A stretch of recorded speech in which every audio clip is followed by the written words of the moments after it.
Nós vamos agora estudar propriedades e a estrutura de problemas de programação estocástica lineares com múltiplos estágios e com recurso fixo. Então, o que nós vamos assumir? Nós vamos assumir que esse problema envolve H estágios de decisão e vamos designar a variável de decisão do primeiro estágio por x1. E para cada estágio subsequente, xt, para o estágio t de 2h, vai representar essa variável de decisão de estágio seguinte. Esse problema, a realização também vai ser dependente de cada estágio. Então, ômega-t vai representar uma realização possível acumulada até o estágio t. Então, o que é o vetor de grandezas aleatórias nosso? Para o estado t, para o estágio t, nós vamos confundir estado com estágio. Daqui a pouco eu vou falar de estado de programação dinâmica, por enquanto eu estou usando a palavra estágio apenas. Então, para o estágio t, o vetor de grandezas aleatórias, ele compreende os custos associados à decisão do estágio t, o vetor h e as linhas da matriz t-1. Então, t de t-1 é uma matriz, né, que ela depende da variável aleatória até um instante t. Ela é uma matriz mt dimensional, né, mt linhas por nt-1 colunas. O recurso é fixo, significa que a matriz w, que multiplica o vetor y, o correspondente ao y, que é o nosso x de t agora, é uma matriz fixa e é independente da realização de xi. Né? Por isso que o problema é chamado de recurso fixo. E as decisões, né, que nós vamos tomar a cada estágio dependem da história até um instante t, que nós vamos indicar então pela realização dessa grandeza aleatória. E que xi maiúsculo é o suporte desse vetor de variáveis aleatórias. Tá? Na apresentação que nós vamos conduzir, para não sobrecarregar o modelo, nós vamos suprimir a indicação de transposição de matrizes de vetores. Tá? Então, eu estou admitindo que as operações de produto de matriz por vetor e produto interno estão sendo realizadas de forma... são conformáveis, tá? As dimensões são conformáveis, né? Linha por vetor, embora não esteja indicando a transposição desses vetores no modelo. Bom, a forma do problema de programação estocástica multiestágio com recurso fixo está apresentada aqui. Então, a função objetivo, nós temos a parcela relativa à decisão que tomamos hoje, no instante inicial, né? No período, no estágio 1, e na sequência nós temos expectativas, né? Mais uma função aqui que é uma expectativa desse custo, dado uma determinada realização da grandeza de variáveis aleatórias, xi2, que representa o vetor de variáveis aleatórias até o instante 2. Então, o que nós temos? Nós temos a parcela referente ao estágio 2, mais expectativas para os estágios subsequentes. Então, aqui, neste termo, aqui o que nós temos? Nós temos aqui a expectativa para xi3, que abre min de C3 de ômega 3 vezes, né, produto interno por x3 ômega 3, mais expectativa de xi4, aí repete o processo, né? Então, eu estou colocando expectativas em cima de expectativas. Estou colocando aqui, então, expectativas condicionais. O último termo nessa expressão é a expectativa, né? Essa esperança dessa função custo aqui, relativa ao último estágio. Então, eu estou encadeando expectativas. Eu estou sobrepondo expectativas. Estou tratando de forma condicional. Essas expectativas são condicionais na minha função objetivo. A gente vai ver isso quando a gente discretizar no exemplo daqui a pouco. E a gente vai criar uma árvore em que essas expectativas condicionais aparecem claramente. Então, qual é o conjunto de restrições que a gente tem que respeitar? Bom, aqui nós temos as restrições relativas ao primeiro estágio apenas. Nada mais aqui aparece. Na sequência, nós temos as referências às restrições que acoplam um estágio com o estágio antecessor. Então, essa restrição aqui, o que nós estamos considerando? A decisão de primeiro estágio, ela impacta este termo do conjunto de restrições de segundo estágio. Então, qual que é a forma dela? O vetor de termos independentes das restrições de segundo estágio, H2 ômega 2, é igual a essa matriz relativa à decisão de primeiro estágio. Então, repara que esse índice e esse índice são iguais, porém, o índice do argumento da variável aleatória da matriz T1 é relativo ao período 2, mais uma parcela agora, que é a parcela que influencia, onde aparece explicitamente a decisão de segundo estágio. Então, a estrutura do problema é sempre assim, HT,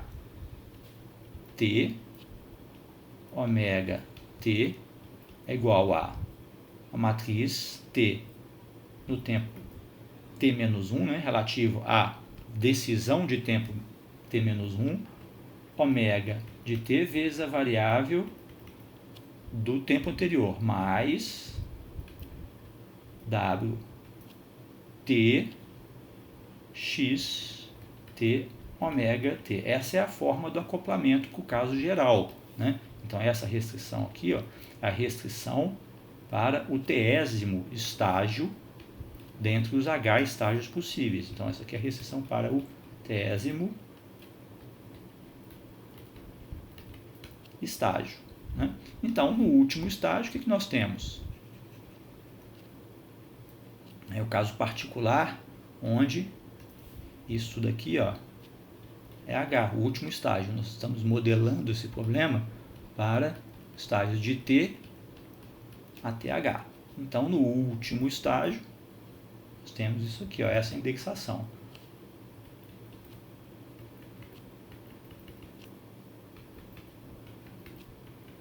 Que é este caso aqui, né?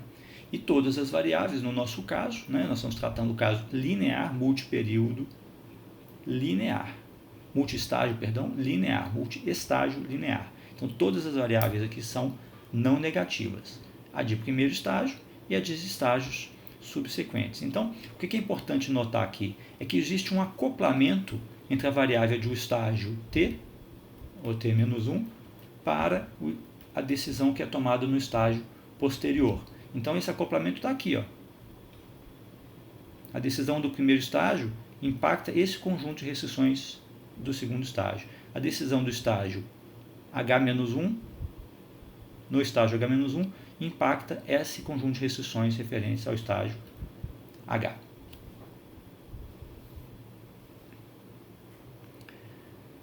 Nós vamos usar agora um instrumento da programação dinâmica para poder verificar a estrutura do problema determinístico equivalente, né? E nós vamos então usar um modelo de programação dinâmica em que os estágios do problema são exatamente os estágios da programação dinâmica são exatamente os estágios do problema de decisão estocástica que nós queremos resolver. E os estados são esses vetores, xt de ômega t. Então, para cada realização ômega t, eu tenho um estágio xt de ômega t. Então, esses são os estados. Então, em princípio, esse é um problema em que eu tenho um número de estados infinito, né? Qual que é a ideia que nós vamos empregar aqui na formulação de programação dinâmica? Nós vamos usar uma abordagem recursiva para formular o problema. Então, nós vamos detalhar, como é de costume em programação dinâmica, em modelos em que a gente formula o problema de forma recursiva. Nós vamos apresentar um caso base, que no nosso caso, então, é quando eu estou no estágio t igual a 0. Então, o caso base nosso da recursão vai ser quando o t foi exatamente o último período, o h, E os demais estágios, estágios intermediários, né? Ou não base, T menor ou igual a H menos 1 e maior ou igual a 1. Essa é a estrutura que nós vamos utilizar aqui. Bom, então vamos apresentar o problema de otimização que se deseja resolver para o caso base, ou seja, quando eu estou no estágio T igual a H. Então, qual que é a premissa aqui? Se você me der uma solução para o estágio anterior, uma decisão para o estágio anterior, eu vou formular agora esse problema no estágio H, que é o caso base que nós vamos considerar. Então, o que eu estou apresentando aqui? Estou apresentando a função Q que nós já discutimos.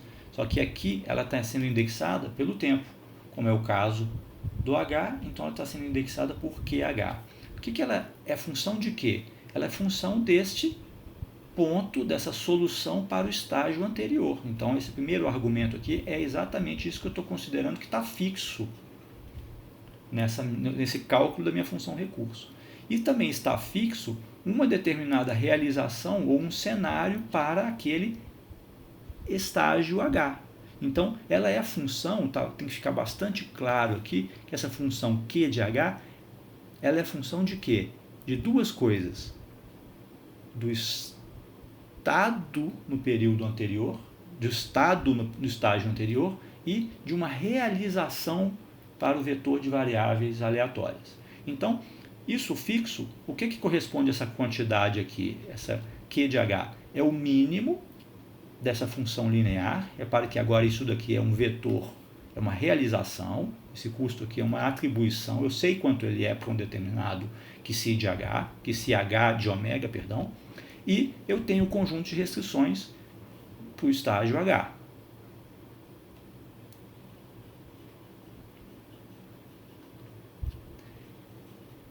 Então, se eu dispuser, a ideia que eu estou explorando aqui é o seguinte, se eu dispuser de xh-1 e que si de H, eu calculo isso daqui. A ideia é que eu vou tentar ter uma política ótima para qualquer x de h-1 que me aparecer na entrada desse problema. Essa aqui é a ideia. Eu não sei se o x de h-1 será ótimo, mas se ele for ótimo, eu sei reagir de forma ótima a ele. É essa que é a ideia da recursão na programação dinâmica. Esse é o caso base. Agora, para os períodos, para os estágios anteriores, para os estágios, né, de T de 1 até H-1, que exclui apenas o caso base, o que eu desejo conhecer? Eu desejo conhecer o estado xt de ômega. Então, de novo, eu vou modelar a função Q de T, que recebe como argumento, né, que é a função de quê? De uma decisão tomada no estágio anterior. Então, se eu estou no tempo T, modelando a função Q de T, eu vou receber como entrada x de t menos 1, alguma decisão para o estágio anterior. E também, da mesma forma, análoga ao caso base, uma realização para a incerteza até o período t. Então, em que corresponde essa função objetivo aqui? Bom, corresponde o mínimo disso, mais o mínimo dessa função, que é relativa à decisão de primeiro estágio, mais essa função recurso, agora Q caligráfico, que é o quê? Aqui que é a sacada. Esse Q caligráfico dessa decisão de xt é a expectativa em se t mais 1 da função que a gente definiu aqui para o período t mais 1. Então, olha a beleza dessa formulação recursiva para o problema, né? Então, o que eu tenho aqui? Aqui, ó, eu tenho a função recurso mesmo, que está sendo definida aqui. Ó. Eu não sei xt menos 1 é a solução ótima para o período anterior, mas me dá essa solução que eu formulo o meu problema para o estágio t tratando essa solução aqui, ó.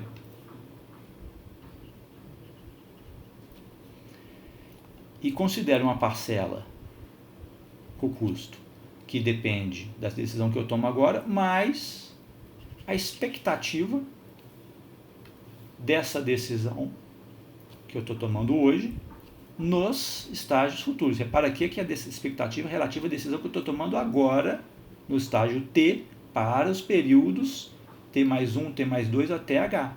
Então, essa expectativa aqui está sendo capturada por essa função recurso. Q caligrafo T mais 1 de xt, função da decisão que eu estou tomando hoje, é essa expectativa aqui, ó. E essa expectativa de qual função? Dessa mesma função aqui, definida agora para o período T mais 1. Então, repara que essa forma de apresentar o problema, ou essa formulação de programação dinâmica, ela explora aquilo que é conhecido na programação dinâmica como o princípio de otimalidade. Eu não sei se essa solução xt-1 aqui, ó, é o estado ótimo para o estágio t-1. Não sei. Agora, eu vou reagir como se fosse ótima. De que forma? Eu vou minimizar no período t aquilo que cabe eu minimizar, mais a expectativa disso que eu estou escolhendo agora para o futuro. É exatamente essa a ideia. Então, eu estou tomando uma decisão caso essa política ótima para o estágio anterior seja de fato t-1. Por quê? Se ela for ótima e eu tiver chegado nela de uma forma ótima, se eu computar de forma ótima daqui até o estágio H, essa combinação dessa solução é uma combinação ótima, né? Parcelas, né? Esse caminho dessa solução até o estágio final vai ser uma solução ótima, dado, né, que isso daqui seja ótimo. Se ela não for ótima, tudo bem, eu sei qual que é a política ótima. Como eu vou fazer isso em tese para qualquer vetor xt-1 que me apresentar, eu vou ter um conjunto de políticas ótimas. Essa que é a ideia da programação dinâmica aqui. Bom, uma vez que o caso base está colocado e os outros casos para t de 1 a h-1 estão apresentados, eu tenho condição de colocar o problema determinístico equivalente do meu problema estocástico linear multistágio dessa forma aqui, ó. O que eu quero resolver? Quero minimizar a composição dessas duas coisas, da função pura de primeiro estágio mais a função recurso do estágio Q2. Respeito às restrições de primeiro estágio e essa expectativa aqui, ó, está levando em conta o seguinte: uma vez que eu fixei uma decisão x1, como que eu reajo de forma ótima a essa decisão de x1 do estágio 2 em diante? É o que está sendo capturado nessa expressão aqui.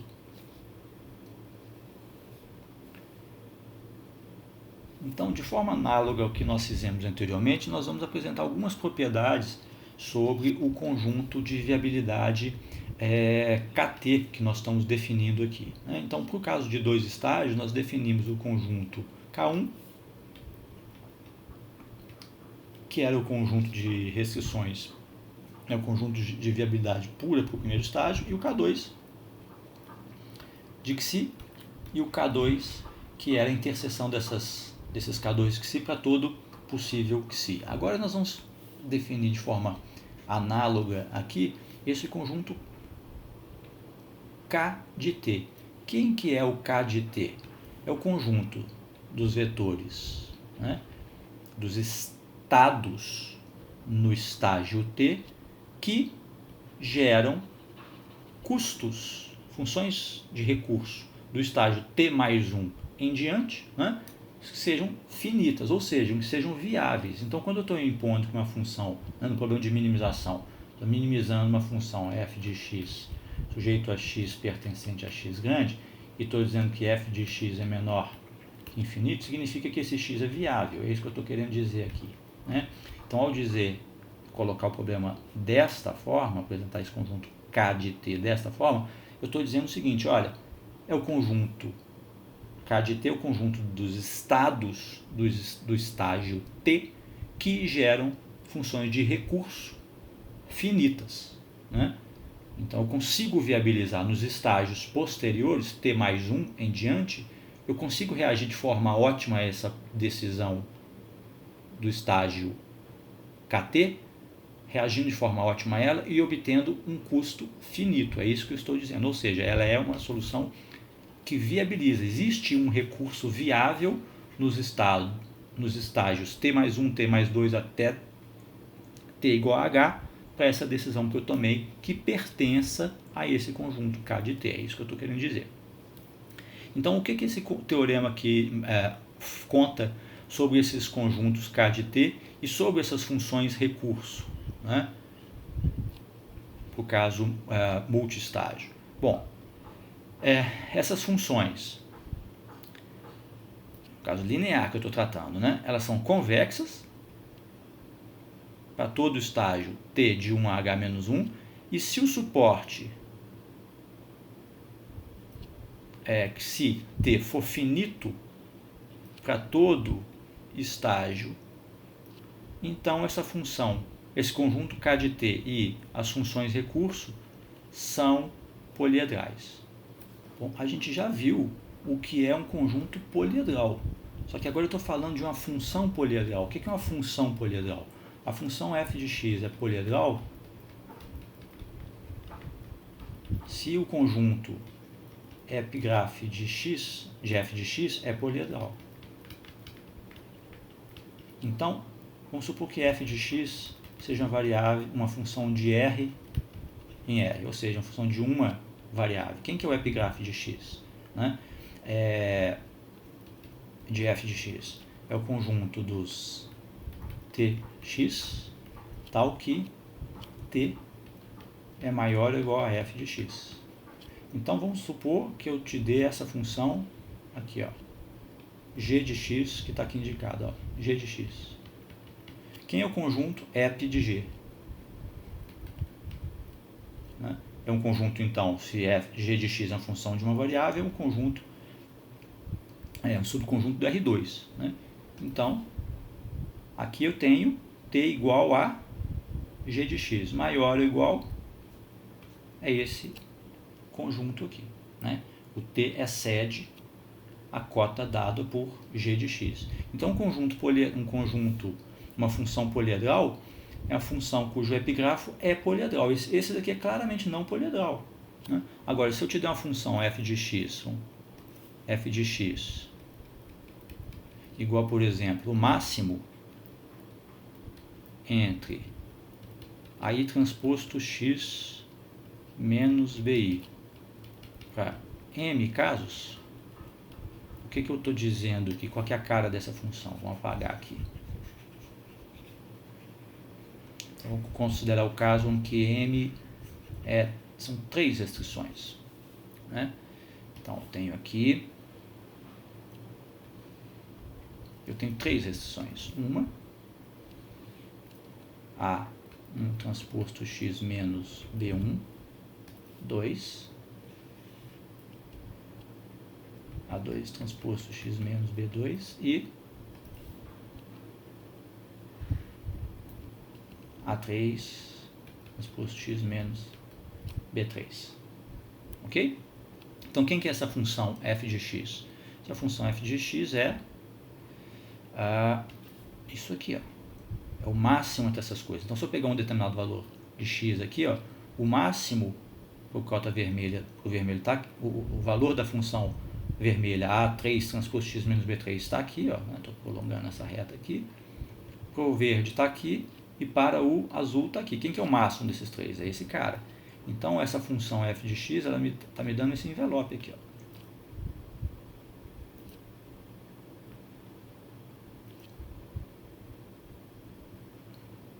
Então, é uma função linear por partes, essa função aqui, né? Tem essa primeira parte aqui, essa segunda parte aqui, essa terceira parte aqui, cada parte é linear. Então, o epigraf dessa função, quem é? É isso aqui, ó. É um conjunto. Esse é um conjunto poliedral. Então, essa função f de x é uma função poliedral. Então, o que esse resultado está me dizendo é o seguinte, olha, esses conjuntos K de T e essas funções recurso para t mais 1, dado um xt fixo, elas são convexas. Para todo t de 1 até h-1.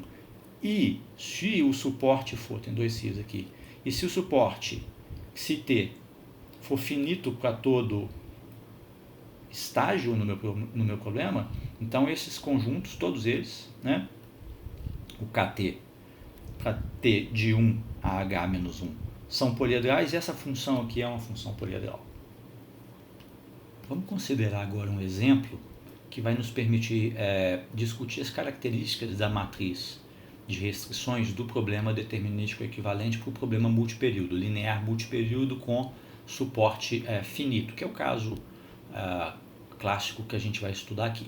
Então, nesse diagrama aqui, nessa árvore de cenários, a gente ilustra uma situação que tem 4 estágios de decisão e 7 cenários. Os cenários, eu estou representando os nossos finais na minha árvore de decisão. Então, os nossos finais aqui, ó, estão representando esses possíveis cenários. São os estados do mundo ao final desse meu problema de planejamento aqui, né? Que é multi-estágio. Então, no estágio t igual a 1, eu tenho o nó zero, que é o hoje, o agora, a decisão que eu vou tomar agora, sem ter conhecimento da realização das variáveis aleatórias.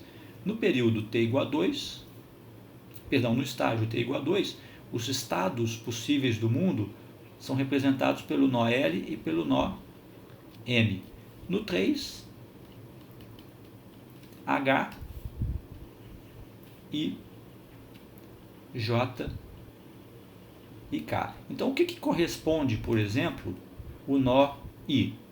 O nó I corresponde a sair do período atual com uma realização que se dá para mudar de uma incerteza, né, relativa ao nó L.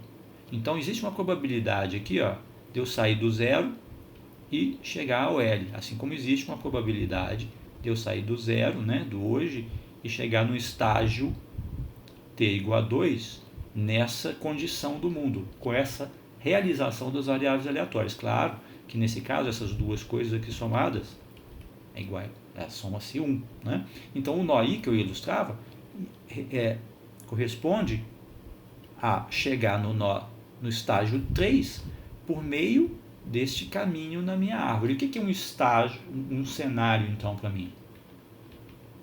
É uma dessas folhas nessa minha árvore de cenários, ok? Então, como que nós vamos representar o problema determinístico equivalente? Eu tenho uma restrição, um conjunto de restrições, né, para cada nó da árvore de cenários. Então, eu tenho um conjunto de restrições para o nó zero, que é um conjunto de restrições relativas à decisão de primeiro estágio. Depois, eu tenho um conjunto de restrições relativas ao tempo igual a 2. Tempo igual a 2, o estágio a 2, então é o nó L e o nó M. Qual que é o acoplamento que existe entre esses caras? O L depende da decisão que eu tomar no x de 1. O M também.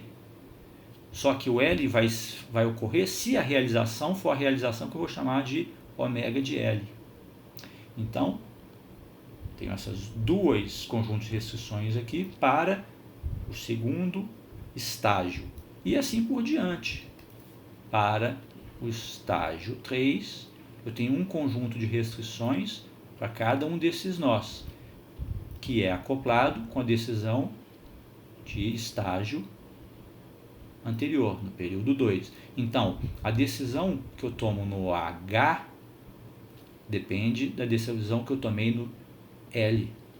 A do J depende do M. A do M depende da decisão que eu tomei no zero. Então, esse é o encadeamento temporal das restrições do problema determinístico equivalente. Então, vamos apagar aqui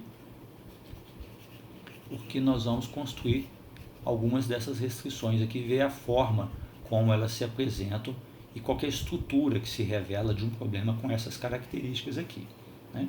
Então vamos apagar para poder avançar. Então vamos lá.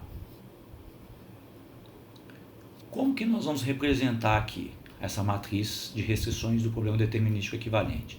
Então, da mesma forma como eu ilustrei no slide anterior, eu vou colocar um conjunto de restrições para cada nó e para cada estágio. Então, as relativas ao primeiro estágio estão aqui representadas. Olha só a primeira delas. W1, X1, o que não está explícito aqui é o termo independente, que é o H1. W1 é a matriz relativa à variável de X1 do primeiro estágio. X1 não tem certeza, por isso que eu não estou representando o ômega da realização. É uma variável que no estágio L, no estágio 1, né, eu sei que eu estou nele, então não tem uma caracterização de ômega para ele. Agora, isso aqui é do estágio, então, T igual a 1. Essa primeira linha aqui, na verdade isso aqui não é uma linha, isso aqui é um conjunto de restrições, né? W, isso aqui é um conjunto matricial de restrições, são muitas restrições, são M1 restrições, né? Agora passo para o estágio 2. Quais são os nós que eu tenho no estágio 2? É o L e o M aqui, ó. L e o M. Então, o que eu tenho como restrição? W2, X2 de ômega de L, mais T1, X de 1, igual a H2 de ômega de L. Na verdade, aqui também tem T1, né? O T1 é um T1 de ômega de L. Tá? Isso aqui também é uma grandeza que pode variar aqui, né? Isso aqui também, essa matriz também pode variar. Para o nó M, nós temos a mesma coisa lá, W2, X2 de ômega de M, mais T1 de ômega de M, X1 igual a H2 de ômega de M. E assim por diante. O terceiro estágio, são 4 nós, são 4 blocos de restrições. 4 nós.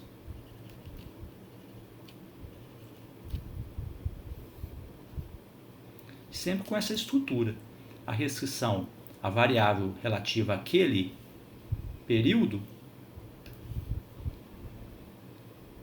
X2 e X2, está sendo acoplada com as restrições, as variáveis tomadas as decisões tomadas no período anterior. Essa é a estrutura. Então, se eu olhar para esse conjunto aqui, ó, para essas colunas aqui, ó, relativas à decisão de segundo estágio, essas colunas aqui, elas estão sendo acopladas com a decisão de X1. Para toda a linha aqui, ó,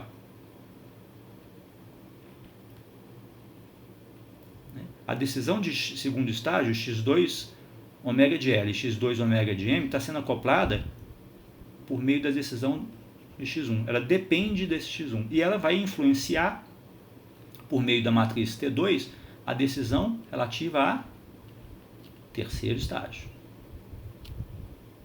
Então, o que é importante a gente verificar aqui, né? A matriz de restrições do problema determinístico equivalente, que nesse slide ele foi decomposto, né? Foi separado o primeiro conjunto, uma primeira parte delas, né? Com o primeiro conjunto de linhas que está aqui no alto e o segundo conjunto de linhas que está no final.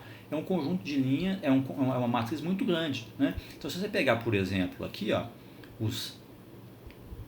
as colunas relativas aos nós, só no quarto estágio, são 7 cenários, né? São 7 nós aqui, ó.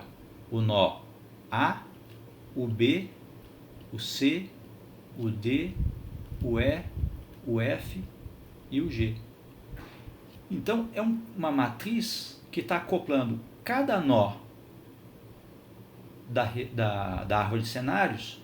Eu tenho um conjunto de restrições para cada nó do conjunto de cenários e existe o acoplamento desse nó com o seu antecessor e com o seu sucessor e com seus sucessores nessa árvore de cenários. Então, esse problema determinístico equivalente, se eu tentar resolver um problema dessa natureza formulando o problema determinístico equivalente desta forma, explicitamente, eu vou incorrer em problemas. Por quê? Porque essa formulação do problema envolve um número demasiadamente grande de restrições e de variáveis de decisão. Repara, eu tenho, além dessas restrições aqui, para cada um desses nós, eu tenho vetores de variáveis de decisão para cada nó específico da árvore. Então, é uma matriz de restrições muito grande. Tratar isso explicitamente só vai funcionar se o número de cenários, se uma árvore for muito pequena.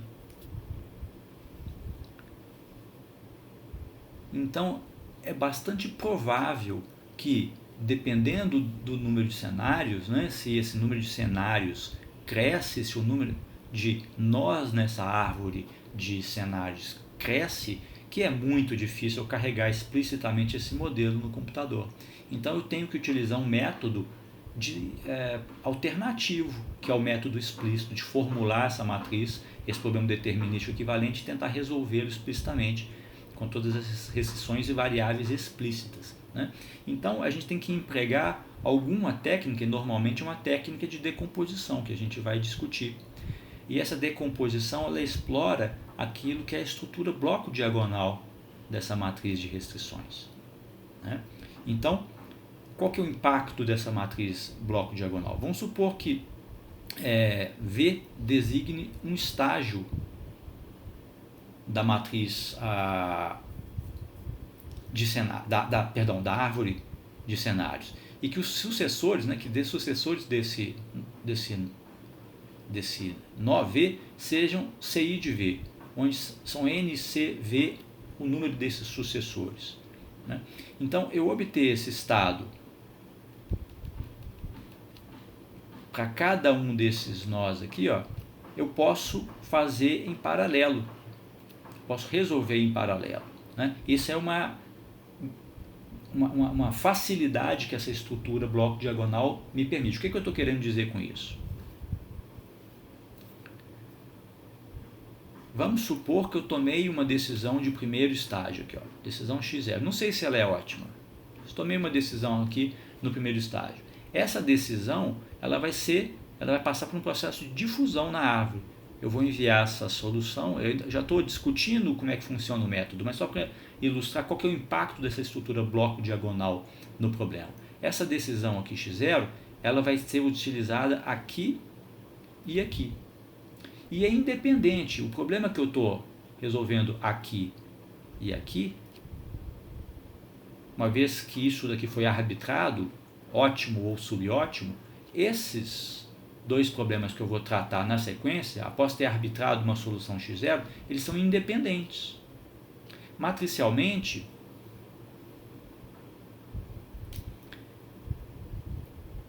existe uma independência, ela é bloco diagonal. Isso daqui é uma matriz bloco diagonal, aqui, um bloco relativo ao segundo estágio,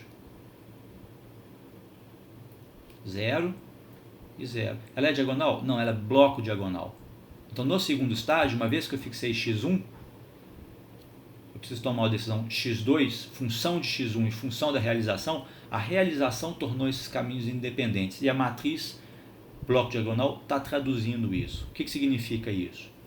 Que essas decisões podem ser tomadas em paralelo. Então, uma vez que eu estou nesse estágio e quero propagar essa informação tomada num estágio para os seus sucessores, isso pode ser feito em paralelo. Essa é uma das estruturas da decomposição. Do ponto de vista computacional, existe uma estrutura de paralelismo que pode ser empregada. E existe também uma estrutura bloco matricial que favorece a natureza matemática da decomposição que é empregada no problema, para resolver o problema. Então vamos supor que eu tenha resolvido o problema multiperíodo anterior. Né? O que eu obtenho quando eu resolvo esse problema multiperíodo, como no caso do nosso exemplo, com a árvore de decisão em 4 estágios e 7 cenários finais? Eu obtenho uma política ótima